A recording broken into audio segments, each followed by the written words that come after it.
A young man lived with his father and mother. "Son," the old man said to the young man one day, "you are our only child. You must marry and have children." So the old man found a wife for his son. She was a fine young woman, and her young husband loved her.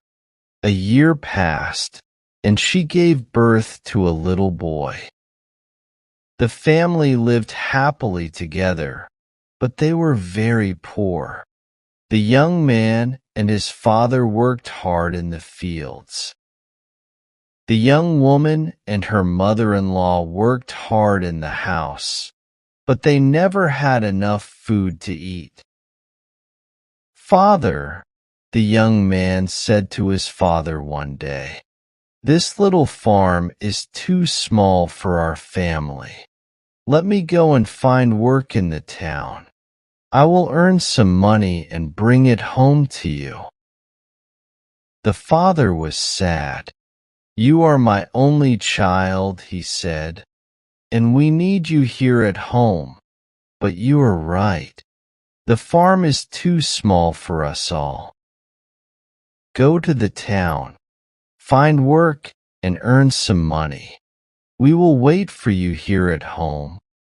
So the young man kissed his son and said goodbye to his parents and his wife. He began the long journey to the town.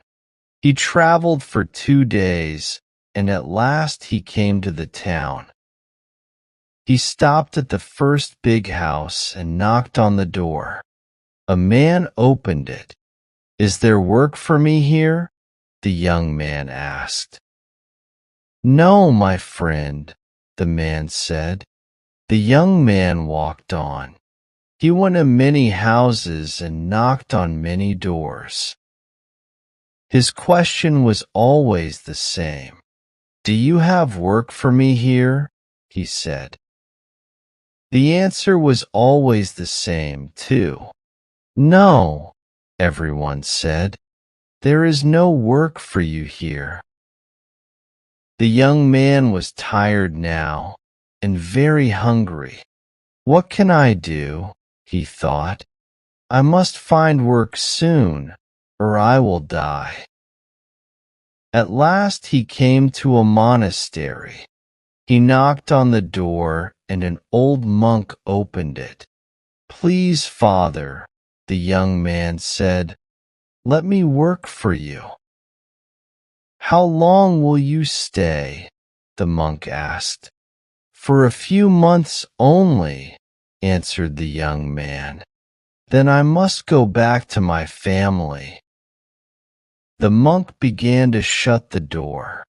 "Then I can't help you," he said. "If you work for us, you must promise to stay for a long, long time." "If I don't find work today, I'll die of hunger," the young man thought. "Father," he said, "please don't close the door. I promise to work for you for a long, long time." The monk smiled at him. "Come in, my son," he said. The next day, the young man began to work. The work was not difficult. The monks were kind to him. The young man worked hard for them, and they were pleased with him. A month passed. At first, the young man thought about his family every day. "Is my son well?" he thought. "Are my parents happy? Does my wife have enough food to eat?" But slowly, the young man forgot his family. He was happy with the monks. "You are an honest man," they said to him. "You can look after our money for us. We will trust you." The years passed quickly. One day, the young man was sitting on his chair in the monastery. He was counting the monks' money. Suddenly, he heard voices. Children were laughing outside. The young man looked up. They're happy, he thought. Is my son happy? He stood up and looked out of the window. How old is my son now? He thought. How long have I been here? 5 years? 6 years? No, 10 years. I've been here for 10 years. The next morning, the young man went to see the monks. I've stayed with you for 10 years, he said, and I've been a good servant. I've worked hard for you, but you have never paid me. Now I want to see my family. Please give me the money you owe me and let me go. The monks smiled at him. You're right, they said. You have worked hard for us. Now you can choose. Do you want us to give you your money, or do you want us to give you our blessing? The young man frowned. I want your blessing, he said, but I want my money too. We owe you 400 silver dollars, the monks said. But each blessing costs $100. The young man looked unhappy, but at last he said, Give me your blessing. It is better than the money. So the first monk blessed him. Do not leave the road, he said. Do not go to the right or the left. Only go straight on. The second monk blessed him. Soon you will be a guest, he said. Obey your host. Take what he gives you. Then the third monk blessed him. Do not be angry, he said. Always think before you act. Then the monks gave the young man 100 silver dollars, and the young man left the monastery. Soon, he met 2 men. They were walking along the road together. Walk with us, they said. We'll talk together and our journey will be more interesting. The young man agreed, and the 3 men walked on together. Soon they came to a crossroads. Follow me, one of the men said. I'll show you a better path. And he turned to the left and began to walk along a different way.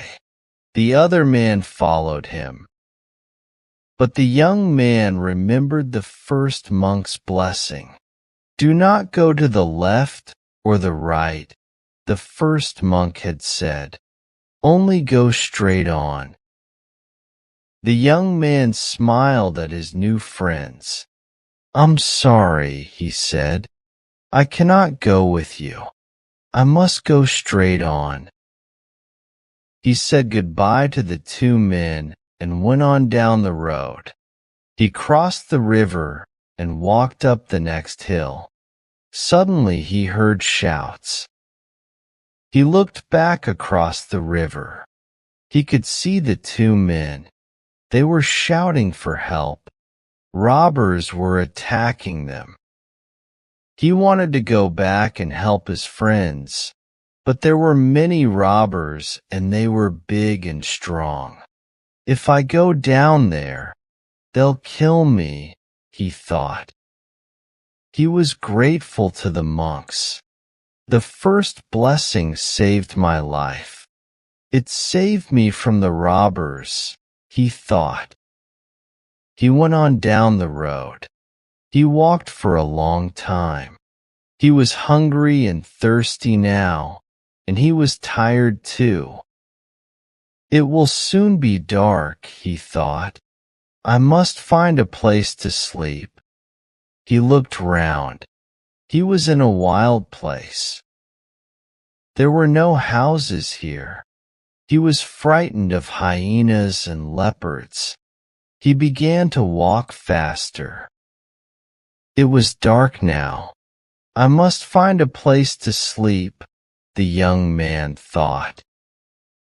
At last, he saw a light in the distance. He ran towards it. The light came from a little house on a hill. The young man ran up to it and knocked on the door. At once an old man opened it. He had white hair and he wore fine, white clothes. "You are welcome. Come in," the old man said. The young man followed him into the house. "Sit down," said the old man. "Wait here. I will fetch some water and wash your feet." The young man felt ashamed. "I can't let this noble old man wash my feet," he thought. The old man went away to fetch the water. Soon he came back. The young man wanted to take the water out of his hands.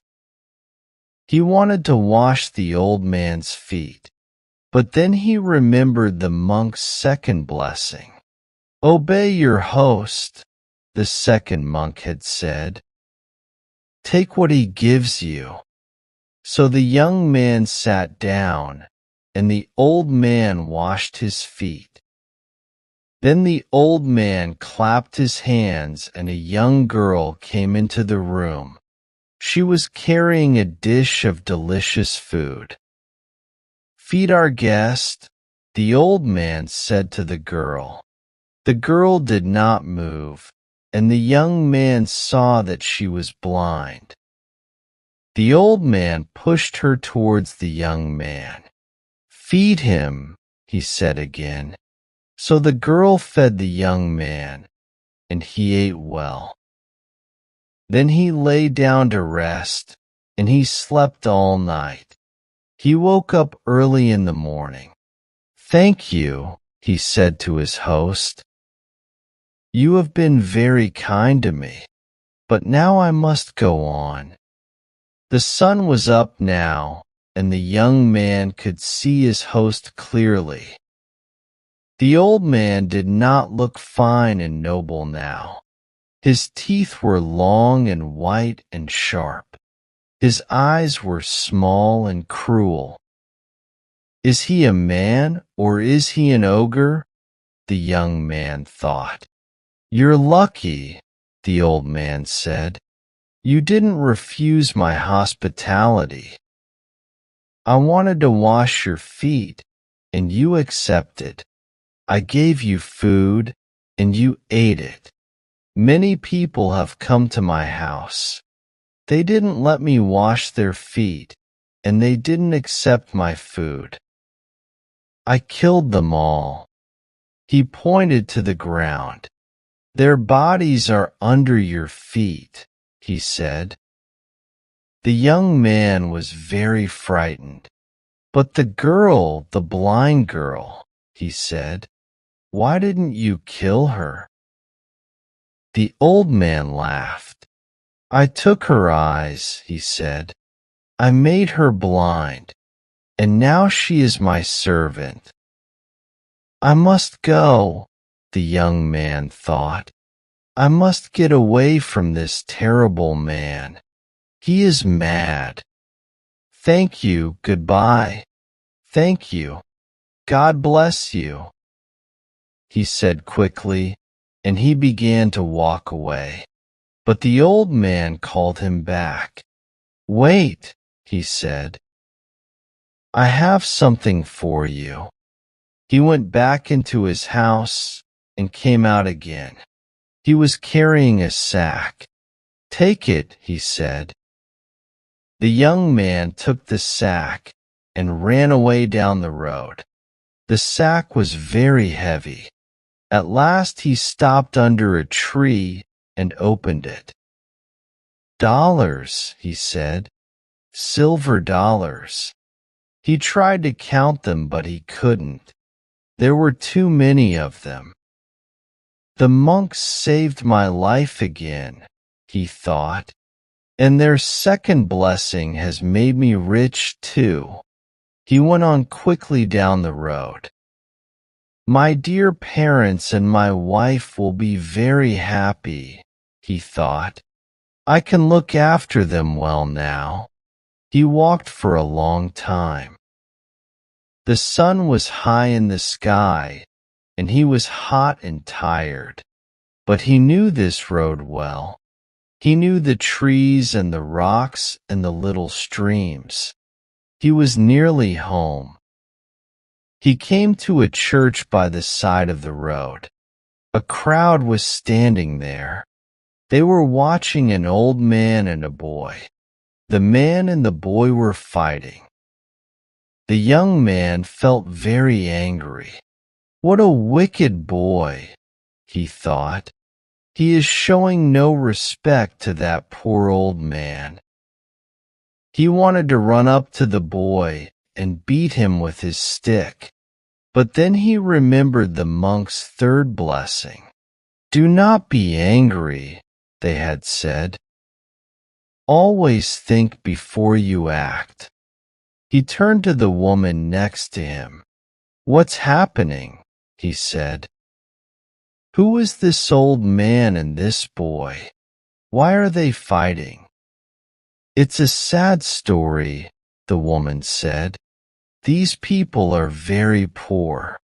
The old man is the boy's grandfather. 10 years ago his son left him because he wanted to find work in the town. The old man had no one to help him. He has been very unhappy. He wanted to kill himself. His grandson is trying to stop him. Tears came into the young man's eyes. "Oh, my father! Oh, my child!" he shouted. He pushed his way through the crowd. He took the young boy's arm and looked into his eyes. "My son," he said. The old man had fallen to the ground. The young man helped him to stand again. "Father," he said. The old man looked at him. "Is it really you?" he said. "Have you really come home again?" "Yes, father," the young man said, "and I'll never leave you again." The young man went to his house with his father and his son. His mother and his wife kissed him, but then they began to cry. "You have come home only to die," they said. "We have no food here. We ate our last meal yesterday." The young man opened his sack and showed them the silver dollars. Then he added to it the $100 that the monks had given him. "I haven't come home to die, but to live," he said. "The monks have blessed me, and we will be happy now for the rest of our lives."